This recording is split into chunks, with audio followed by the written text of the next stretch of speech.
한 권사님이 나하고 식사하면서 이야기를 나누는 중에 목사님은 전생에 무엇이었을까요?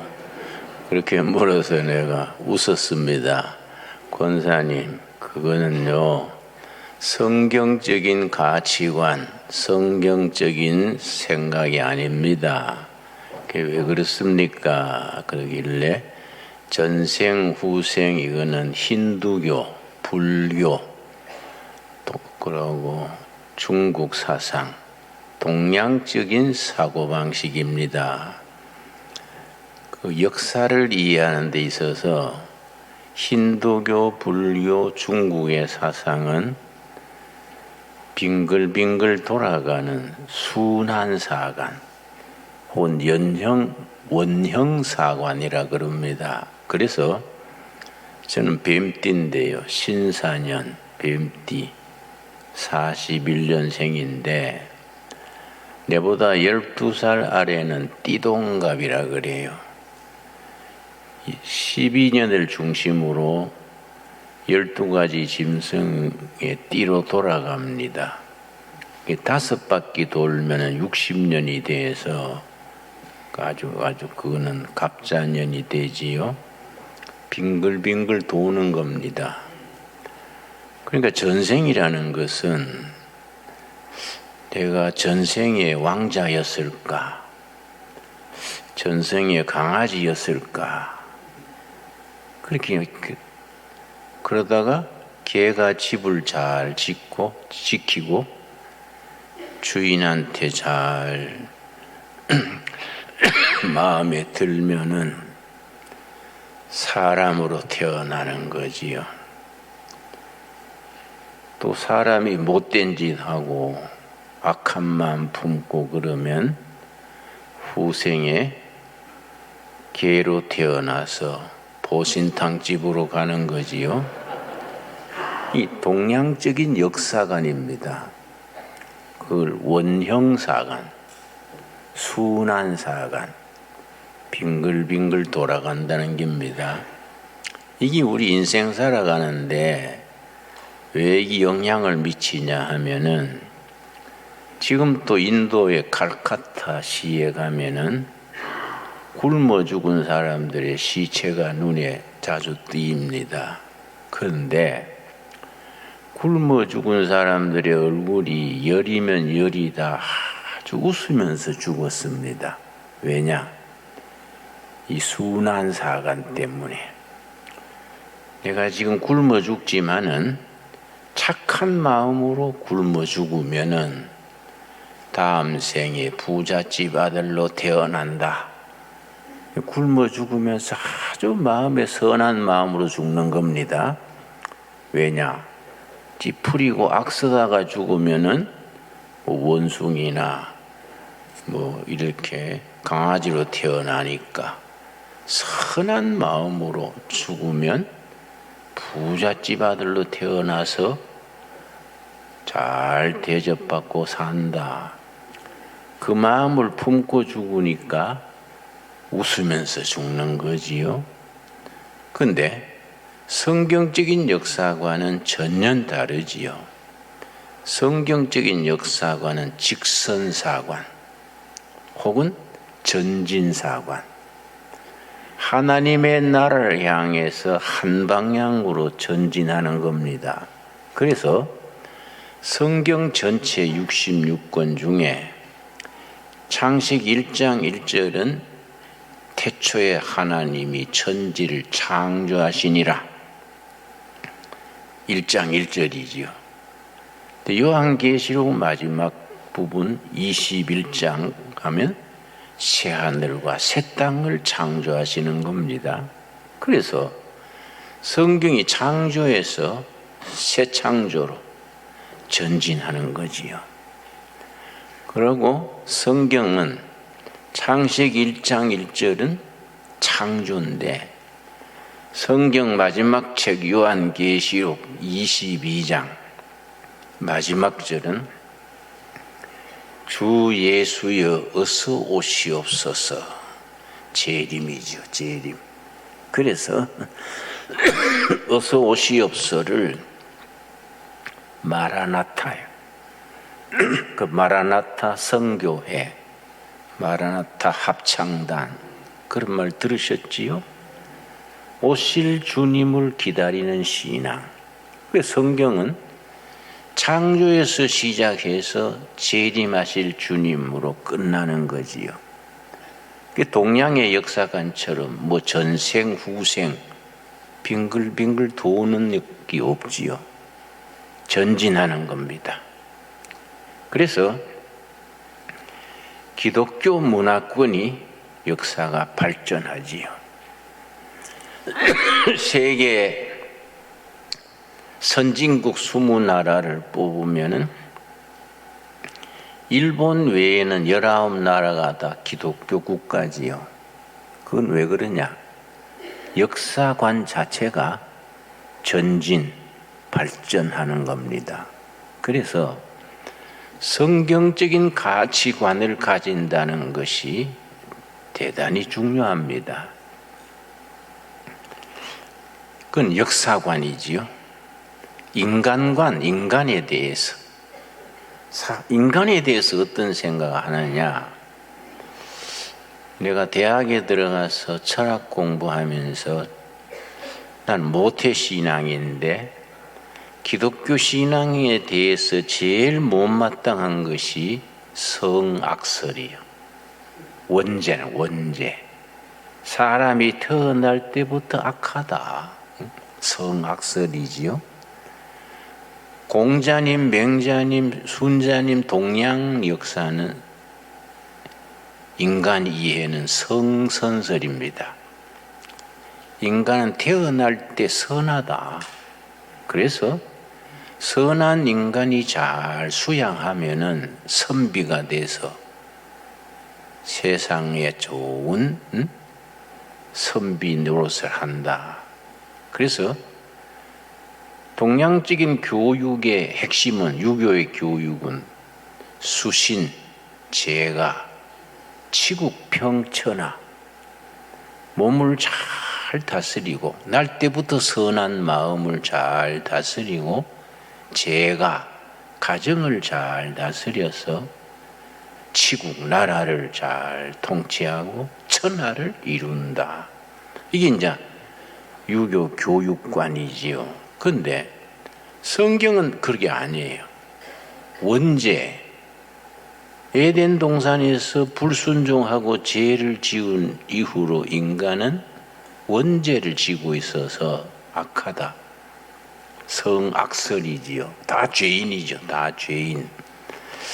그 내가 철학과에서 그걸 공부하면서 이거 마음에 안 드는데, 어린이가 태어나서 뭐 깨끗하게 태어났지 뭔 죄가 있냐? 젖달라고 울은 것밖에 죄가 더 있냐? 응? 근데 성선설이 옳다. 공자님, 맹자님 사상이 옳다. 이 성경은 이거는 마음에 안 든다. 그래 생각했는데, 내가 이제 은혜를 받고 성령 체험도 하고 세월이 가서 30살, 40살 가니까 성경의 말씀이 맞다. 그래서 다 악한 거예요, 우리가. 너도 악하고 나도 악하다. 너도 죄인이고 나도 죄인이다. 다 죄인들끼리 모여 살려면 어떻게 해야 되냐? 너도 이기주의고 나도 이기주의고 이 서로 욕심이 부딪힌다. 그러면 사회가 엉망이 되니까 어떻게 해야 되느냐? 법을 만들자. 법을 지키고 서로 충돌되지 않게, 다른 사람의 인권, 다른 사람의 인격을 존중해주고 부딪히지 않게 하자. 이 법치죠, 법치. 법으로 다스리는 법치는 성경에서 나왔습니다. 기독교 국가들이 법으로 다스려지는 법치지요. 그래서 성경과 민주주의에 아주 밀접한 관계가 있는데, 우리 자유민주주의의 기본은 4가지입니다.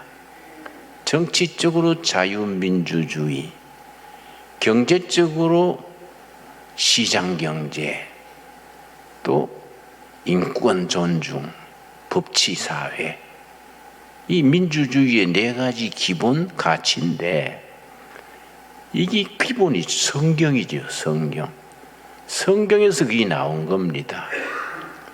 자유민주주의에 대해서 성경적 기초가 어디 있느냐? 지금부터 170년 전에 영국의 존 스튜어트 밀이라는 정치 사상가가 있었습니다.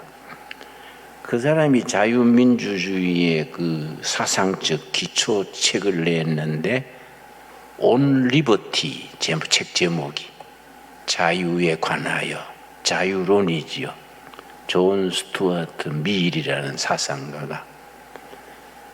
그 인간이 자유하라는 것은 하나님이 부여하신 기본이다, 기본. 하나님이 사람을 창조하실 때에 자유를 누리고 행복하게 살도록 하셨다. 그걸 성경에서 요한복음 8장 32절입니다. 요한복음 8장 32절. 그래서 신앙인으로 산다는 것은 성경적 가치관을 가지고 살아야 되지요. 예수 잘 믿다가 전생에 무엇일까? 후생에 내가 뭘로 태어날까? 이렇게 헷갈리는 거예요.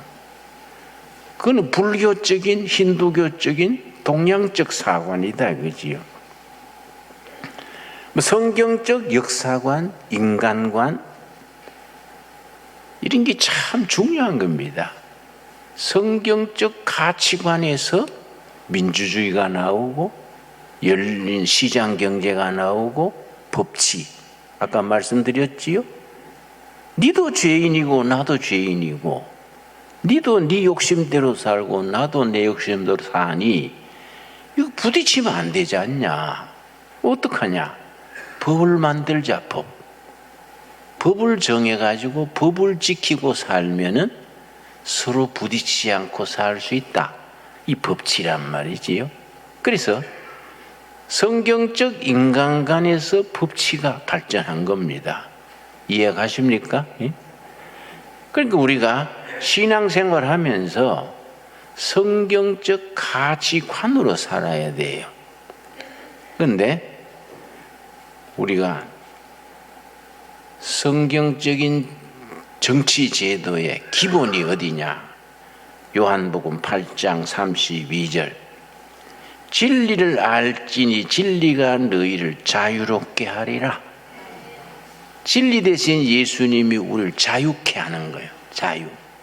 그러고 36절. 그러므로 아들이 너희를 자유롭게 하면 너희가 참으로 자유로우리라. 하나님이 주신 자유를 누리는 삶. 이 자유민주주의의 성경적 출발점이지요. 또 예를 들어서 갈라디아서 5장 1절. 마르틴 루터가 가장 좋아했다는 말씀이고 또 이승만 대통령이 평생에 자기 신조로 삼았다는 말씀이 갈라디아서 5장 1절입니다. 대단히 중요하지요. 이게 자유민주주의 우리 정치 제도의 출발점이라는 겁니다. 갈라디아서 5장 1절 말씀.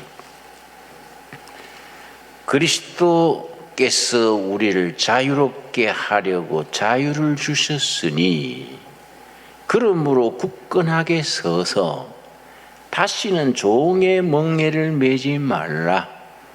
예수님이 하나님 이 땅에 오셔서 고난당하시고 섬기시고 죽으시고 부활하셨는데 우리에게 뭘 주셨느냐?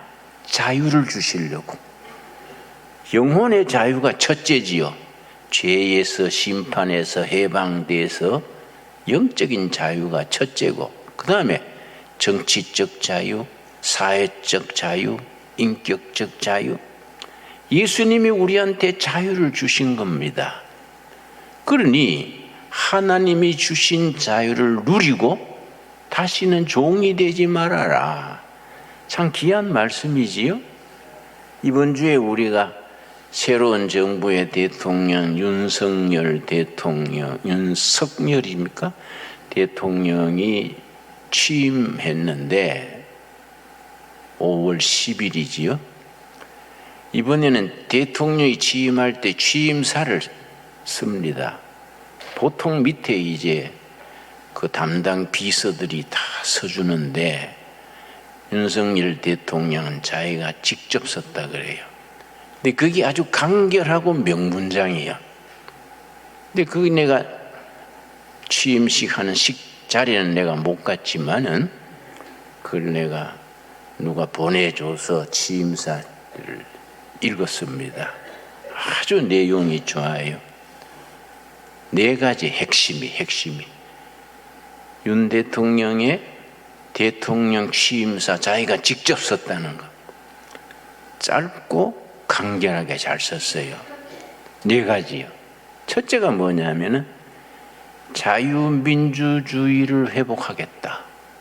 자유민주주의를 회복시키겠다. 첫째. 그래서 그 짧은 취임사 속에 자유란 말이 35번 들어갔어요. 엄청난 겁니다. 그 취임사가 짧은데 자유란 말이 35번. 그러니까 얼마나 그 자유에 대해서 강조했습니까? 그런데 지난번 정권에서는 취임 첫 해에 헌법 개정안을 냈었다가 하도 여론이 반대하니까 통과시키지 못했는데 그 헌법 내용에 뭐 있냐면 자유민주주의, 자유를 빼버렸어요.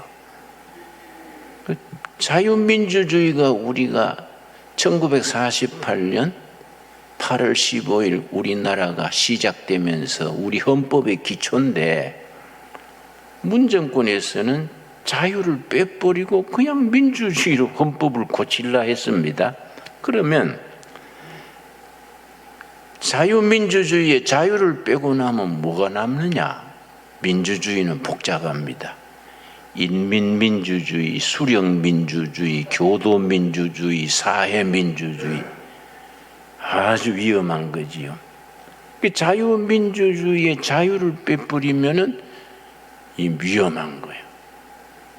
인민민주주의가 되면은 계급 갈등이 생기고 복잡해지지요. 그런데 헌법 개정에 그렇게 못했는데 초등학교, 중고등학교 도덕 교과서에는 자유를 빼버렸어요.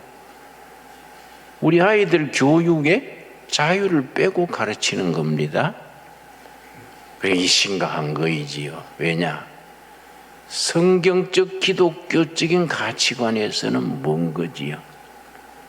그런데 우리 윤석열 대통령이 취임사에서 자유를 35번이나 반복했다는 것은 대단히 바람직한 일이지요. 두 번째는 뭐냐?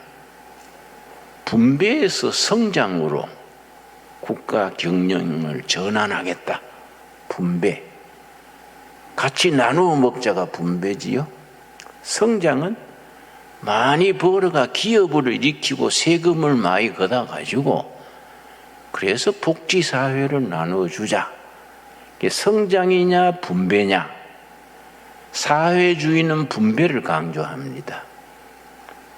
자본주의는 성장을 강조합니다. 서로 간에 서로 대립되지요. 그런데 저는 두레마을 한 지가 오래됐는데 남양만에서 첫 번째 두레마을을 시작했습니다. 1987년에 첫 두레마을 시작했는데 우리 사도행전 2장 4장을 읽고 우리가 이런 공동체 두레마을을 해보자. 그래서 구호를 뭐를 세웠냐면은 마누라 외에는 다 같이 쓴다. 이게 우리 구호예요. 마누라 같이 쓰면 절단나지요. 응? 근데 다 하나님 거 아이가 같이 쓰자. 그래서 능력에 따라 일하고 필요에 따라 쓴다. 이게 이제 기본 원칙이에요.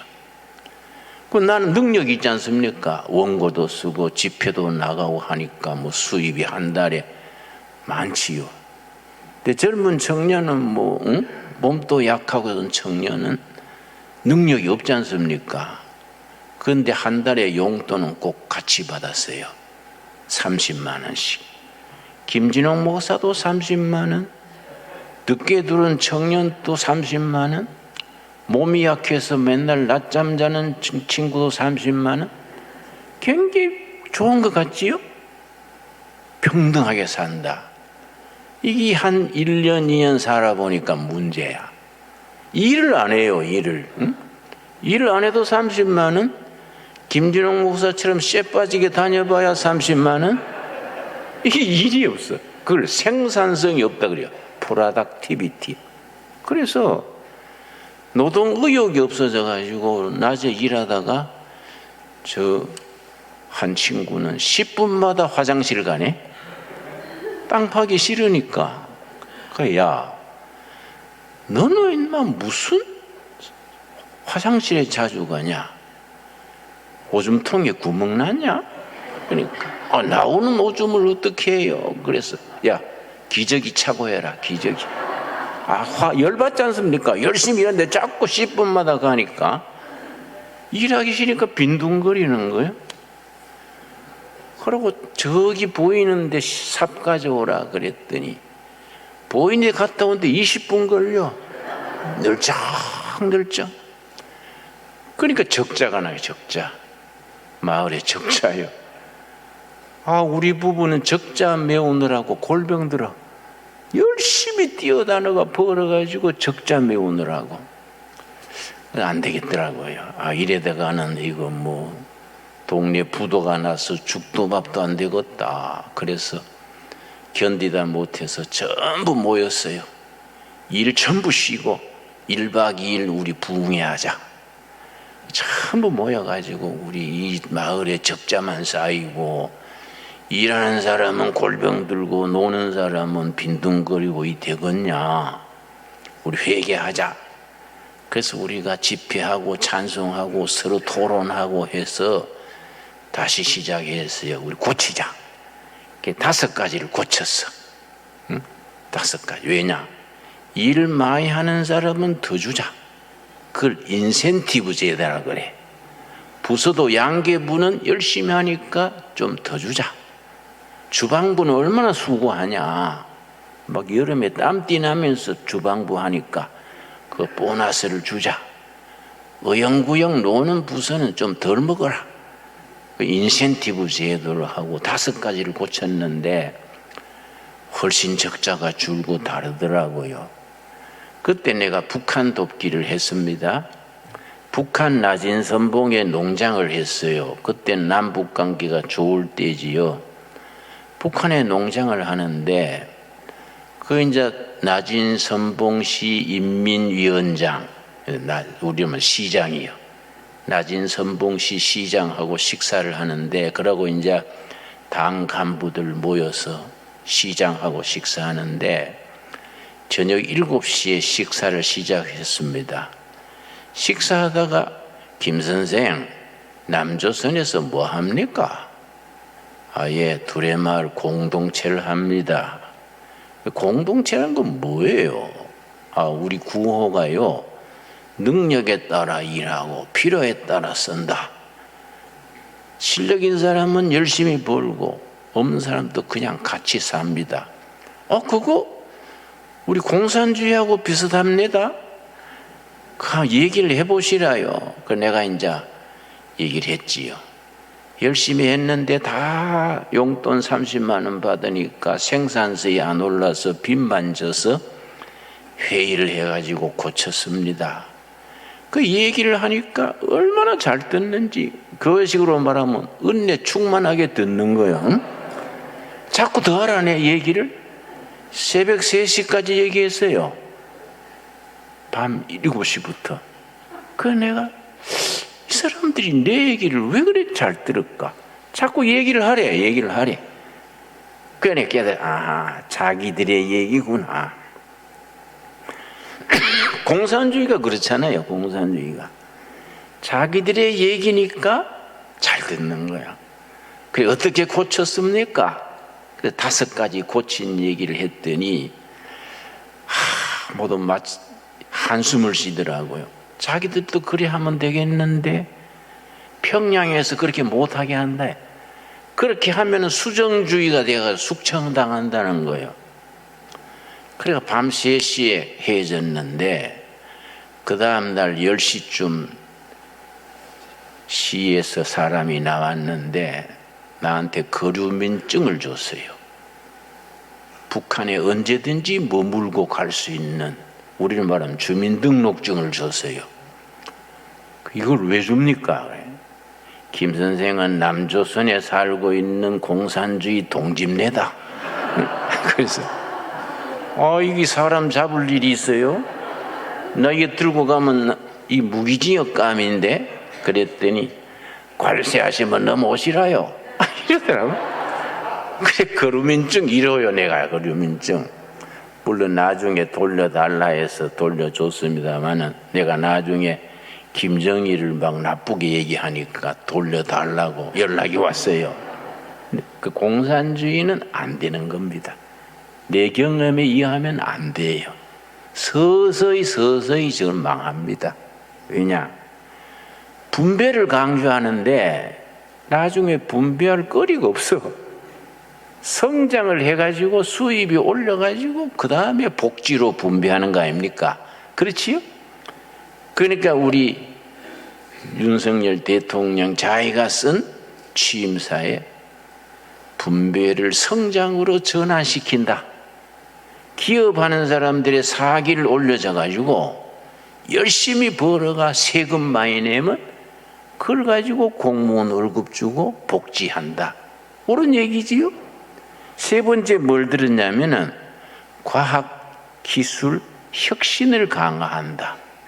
우리나라가 내가 지난달에도 미국 갔다 왔습니다마는 지금 외국에 나가면요 코리아에서 어떻게 하면 대우가 다릅니다. 유럽 어느 나라든지 코리아 패스포트 딱 내면 그냥 통과합니다. 통과.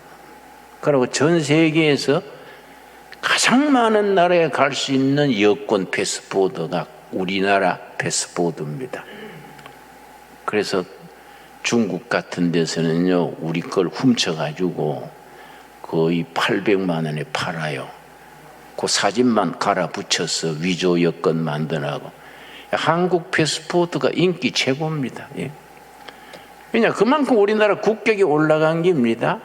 그런데 한국 그럼 기술 국가예요. 하이테크 나라지. 높은 기술로. 그러니까 반도체, 가전제품, 원자력, 조선, 철강, 세계 톱 수준의 기술이에요. 이게 얼마나 감사합니까? 특별히 원자력 기술 같은 건 세계 최고지요, 최고. 그리고 요즘 태양 융합하는 발전소를 만들고 있습니다. 핵 폭탄은 핵 분열이요.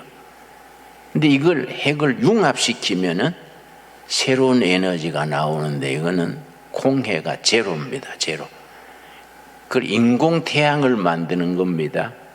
그 기술이 우리가 전 세계에서 5등 안에 들어갑니다.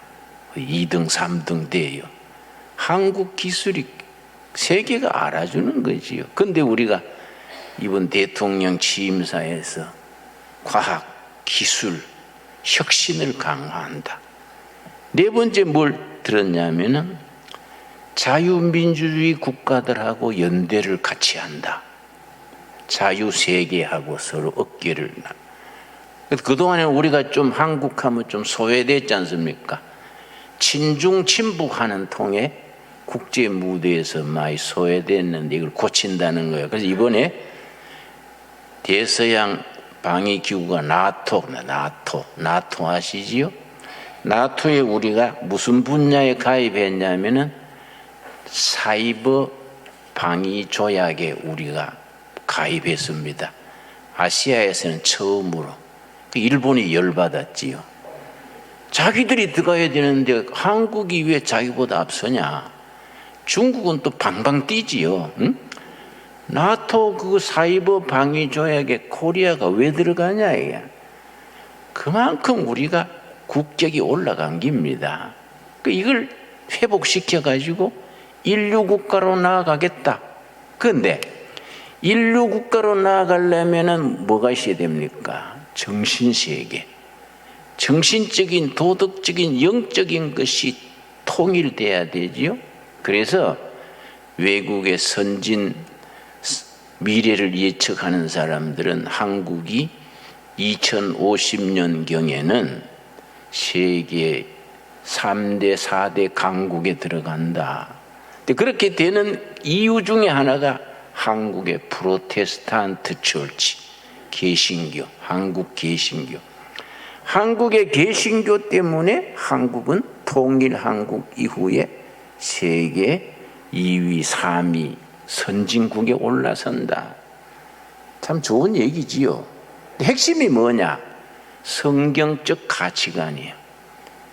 자유민주주의, 시장경제, 법치, 그리고 인권, 복지사회. 우리는 크리스찬들은 성경적 가치관으로 진리관으로 사는 것에 대해서 긍지를 가져야 됩니다. 특별히 하나님이 우리에게 주신 자유, 갈라디아서 5장 1절 우리 한번 같이 읽읍시다. 갈라디아서 5장 1절. 말틴 루터가 가장 좋아했다는 구절이고 이승만 대통령이 평생에 자기의 최고의 삶의 기준으로 삼았다는 말씀이 갈라디아서 5장 1절. 우리 같이 읽겠습니다. 그리스도께서 우리를 자유롭게 하려고 자유를 주셨으니 그러므로 굳건하게 서서 다시는 종의 멍에를 매지 말라. 아멘 하시지요? 하나님이 우리에게 준 자유를 누리고 삽시다. 절대로 사람에게 종되지 말고 구속되지 말고 정치적으로, 사회적으로, 경제적으로 당당하게, 떳떳하게 자유인으로서 하나님의 아들, 딸로서 행복하게 살아갑시다. 주신 자유를 누리고 사는 성경적 가치관으로 한 세상 멋지게 살아가는 우리 둘의 가족들 될 수 있게 되기 바랍니다. 기도하겠습니다. 하나님 감사합니다. 우리에게 성경의 진리를 주시고 진리 안에서 우리를 자유인으로 세우셔서 감사합니다. 하나님이신 그리스도께서 이 땅에 오셔서 고난당하시고 죽으시고 부활하셔서 우리에게 자유를 주셨습니다. 주신 자유를 누리고 복되게 건강하게 베풀며 살 수 있게 하여 주시옵소서. 예수님 이름 받들어 기도드렸사옵나이다. 아멘.